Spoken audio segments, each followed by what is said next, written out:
That was good. A bow and arrow and a shotgun. Long Well, that was worth the trip, though. It sure was. That was worth the trip. Boy, that was pretty. Did you get all that on camera? I got all of it.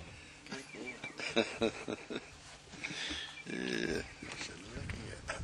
I thought when I know wind started that, I was, whoa. We got a beautiful morning this morning. It's April 15th. We got in here this morning real early. Had some birds roosted here last night, and kind of set up in this little grass clearing.